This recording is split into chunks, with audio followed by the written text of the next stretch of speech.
Gusto lang pala ng clarification ng Court of Appeals. So dito tayo. Naku mga kababayan.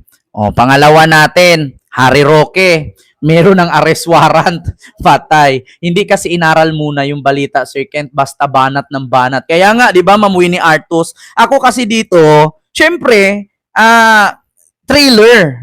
Kunwari ay binuhay, ganyan-ganyan, basa tayo. Pero may pahabol. Syempre, bago ako mag-live dito, pinag-isipan ko na to eh. Para thrill. Kasi pag sinabi ko, wag kayo mag-alala, hindi totoo makulong si Dilima, hindi nyo na ako panuorin. Ay, walang thrill. Syempre, may thrill. Di ba? Ngayon kasi mga DDS, pakalat nyo agad, si Dilima makukulong muli, ganyan-ganyan. Otot, purple. So dito tayo kay Harry Roque ha, mga kababayan. Nako, ito na. Si Harry Roque, mga kababayan. Ito na, Harry Roque. Hala. Mga kababayan, si Harry Roque, Ginoo ko tabang. Naku, papayat. Alam nyo, si Harry Roque, inubo na.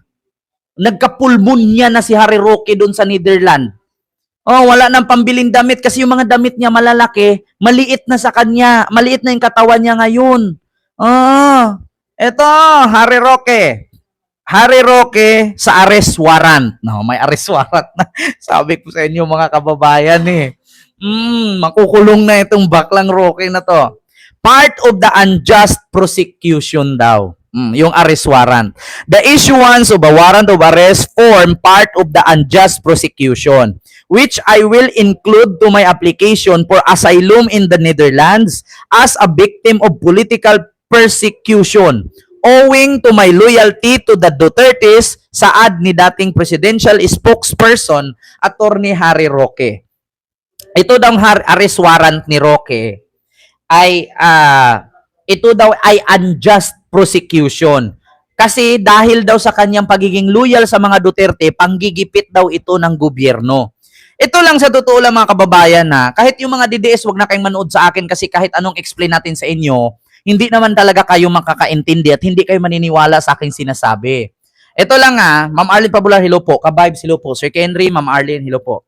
Ito lang itong warrant of arrest ni Harry Roque, hindi po ito panggigipit ng gobyerno. Hindi ito panggigipit ni BBM. Bakit ko nasabing hindi panggigipit? Una, ang Pogo, illegal ito sa China, na kung saan ginawang legal ni Digong sa Pilipinas. May galap shoutout po Ma'am Elvera. Diba? Gusto kong ulitin. Ang Pogo, illegal sa China, pero ginawang legal ni Digong sa Pilipinas. So ngayon, nung pumasok ang Pogo, ginawang legal ni Digong kasi may 2 billion na binibigay ang Pogo, ginawa niyang legal. Ngayon, nung ginawa niyang legal, maraming pamilyang Pilipino ang nasira. Maraming pamilyang Pilipino na ang mga ipon, mga napundar, nabibenta, nasasangla, at maraming pamilyang Pilipinong nakakapagnakaw dahil sa pangsugal. At maraming pamilyang Pilipino ang nawawala dahil sa Pogo. Kasi nga, ang sabi ni Digong, illegal ito sa China pero ginawa niyang legal sa Pilipinas. Ngayon, kung nagkaroon man ng warrant si Harry Roque, hindi po ito panggigipit ng gobyerno. Which is ito po'y sinunod lang ng gobyerno kung ano yung nakakarapat sa ating bansa. Maraming Pilipino ang na-torture. Maraming Pilipino ang nasira ang pamilya dahil sa sugal. Maraming Pilipino ang nakakapagnakaw at nakakapang-scam para lang itaya dyan sa sugal. Tapos, sino ba ang mananagot? Diba? Sino ang mananagot?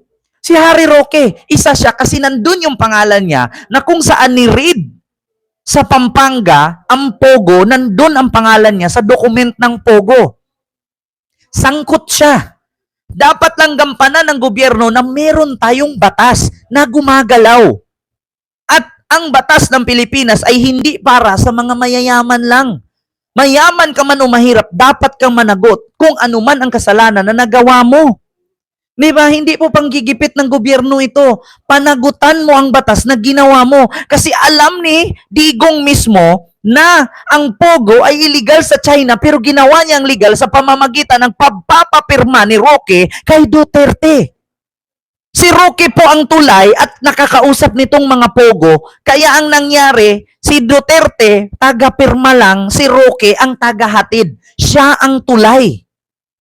Si Roque mismo ang nagdala ng pogo sa Pilipinas na kung saan kaya po siya ay spokesperson ni Duterte kaya malapit siya at mabilis siyang nakapasok. Na pwede mo naman utuin si Digong eh. Okay lang yan, Tatay Diggs, 2 billion binibigay monthly niyan, pirmahan mo na. Malaking pera yan, nakakatulong sa ating bansa yan. Makakatulong nga ang 2 billion, pero hindi nila iniisip yung consequences. Nagbibigay ang Pogo ng 2 billion a month.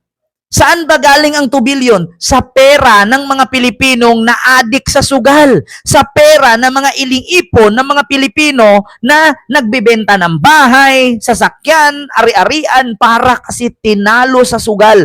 Doon kinuha ng Pogo ang 2 billion a month na binayad nila sa gobyerno. Dapat inisip nila yung consequences. Di ba? Ang sabi, pirmahan mo yan, Tatay Diggs, 2 billion binibigay niyan a month. Saan ba kukunin ng Pogo yung 2 billion? Eh di doon sa mga customer lang Pilipinong nasisira ang buhay dahil sa sugal. Si Willie Rebillame nga, 1 billion na ubos, hindi nga yumayaman eh. Tumigil nga eh. Hindi ka magiging milyonaryo dyan. Bakit? Walang nananalo, walang yumayaman sa sugal. Puro ka naman marites kin. Eh, alangan man nag-vlogger ka, tas hindi ka marites. Ito, marites ko to.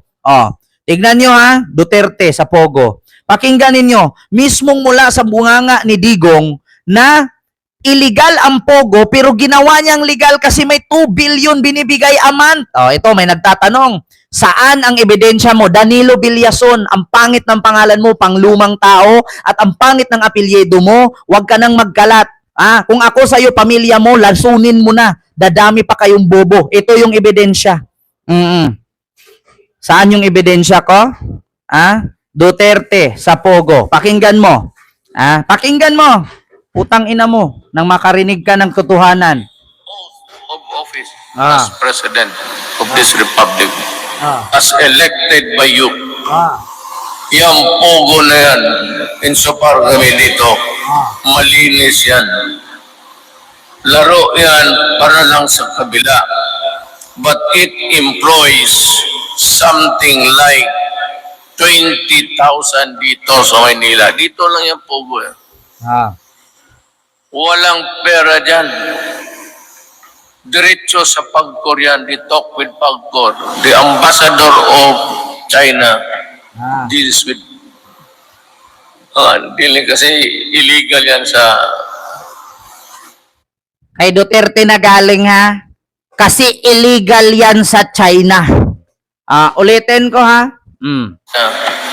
deals with dealing kasi illegal yan sa why? Because it gives us 2 billion month. Diba?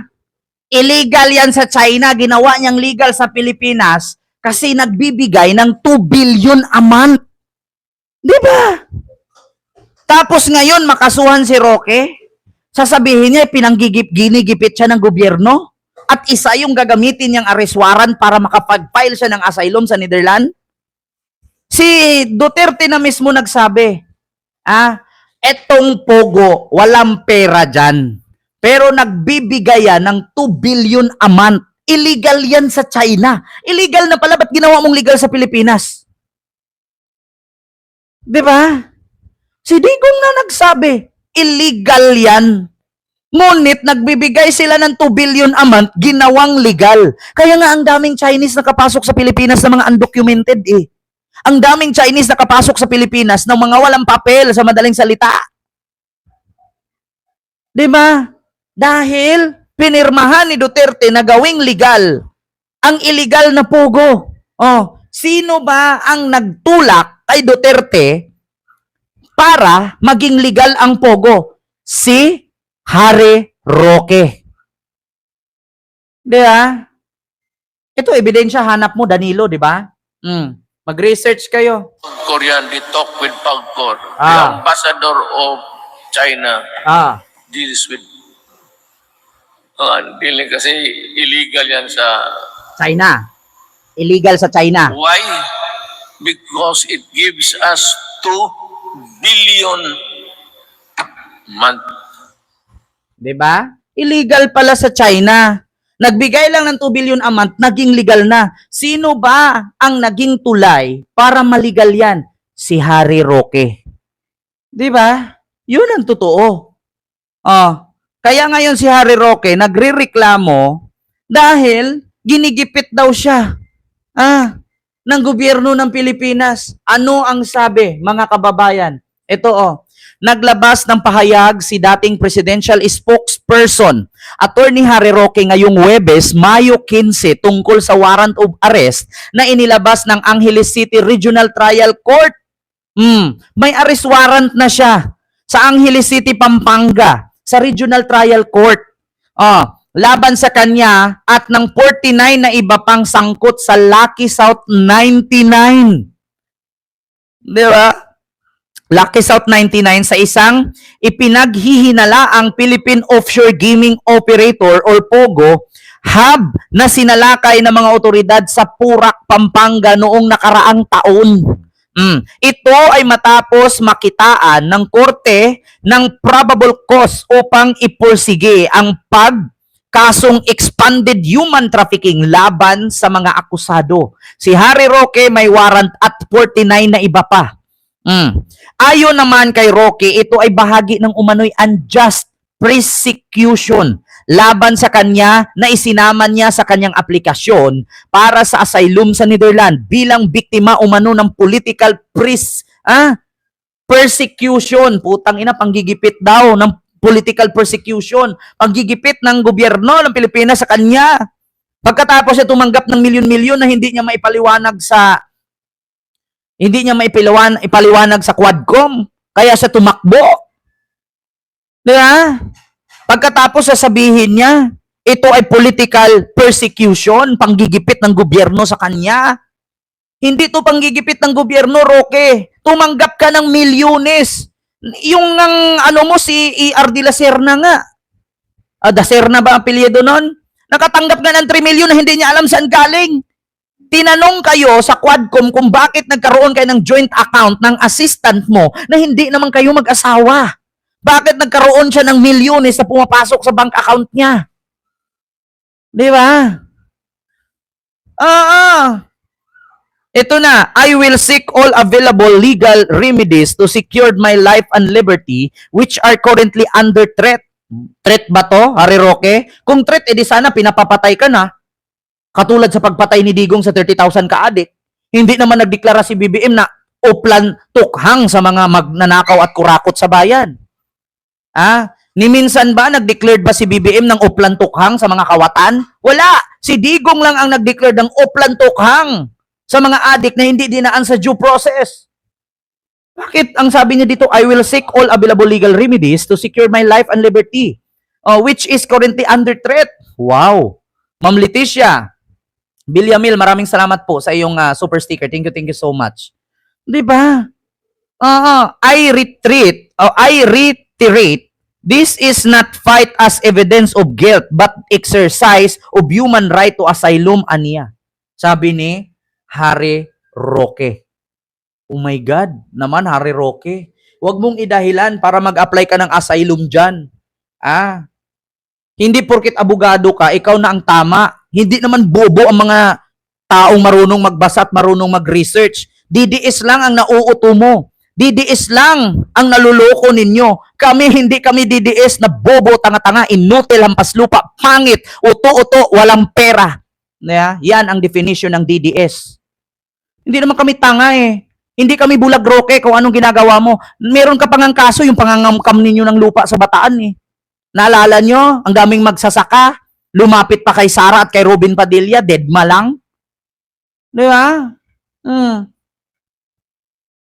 Meron pa kayong kaso, land grabbing. Baka naalala ninyo, yung mga magsasaka na lumapit kay Robin Padilla at kay Sara, dinidma lang sila. Hindi ito political persecution. ito ay totoo na ginampanan mo at ginawa mo, tumanggap ka ng milyon. Kung hindi ka tumanggap ng milyon, anong pinambayad mo dyan sa paglipad-lipad mo sa Netherlands? Anong kinakain mo dyan araw-araw? Alam naman ano ka dyan? Tawag dito, dumpster dive. Hindi ka naman si Inday Runing. Ma'am Flor de Lisa Yong, maraming salamat yung 50 Hong Kong dollar super sticker. Thank you so much po. Hindi ka naman si Inday Runing. Magawa mo bang mag-dumpster dive dyan sa Netherlands? Pag tumalon ka dyan sa basurahan, hindi ka na makaahon. Hindi ka si Inday Runing, Harry Roque, na para mag-dumpster dive para mabuhay. Milyones ang pera mo. Kaya nga dapat ipiprease na yung pera mo para wala ka na ma-withdraw eh. Tumanggap ka ng milyon-milyon. Ano ba ang problema sa'yo ng Quadcom? Hiningi ng Quadcom ang dokumento kung saan galing mo ang milyones na pera na wala ka namang negosyo. Saan ba galing yung milyon-milyon mo? 65 million na sa bank mo. Saan galing? Hiningi ng Quadcom kung asaan ang dokumento at inintay ka pa na magpasa ng documents kung saan galing ang pera mo kasi ang pangalan mo ay nakita doon sa Pogo Hub sa Pampanga. Ngayon, anong ginawa mo instead na magpasa ka? Lumipad ka ng Abu Dhabi. Instead na magpasa ka, nagtago ka sa Abu Dhabi. Instead na magpasa ka, lumipad ka ng Netherlands, sumunod ka kay Digong. Di ba? Ngayon mo sabihin, kung political persecution yan, bakit kailangan mo magtago? At kung wala kang kasalanan, bakit kailangan mo lumipad ng ibang bansa para takasan ang kaso mo? Di ba, mga kababayan, am I right? Hindi mo nga may paliwanag yung 65 million sa loob ng bank account mo eh. Tapos sabihin mo, political persecution. Hindi yan political persecution. Talagang nagnakaw ka, talagang gahaman ka, talagang kurakot ka. Talagang sangkot ka sa Pogo. Alangan naman, kung ako naman kay Alice Go, alangan naman, ako lang makulong. Si Harry Roque kumita rin naman. Di ba? So ito na, mga kababayan, yung sunod nating pag-uusapan. Susunod nating gagawin is about sa si Sara Duterte daw ay nagtayo ng principal o principled opposition. Di ba? So ito, wait lang mga kababayan.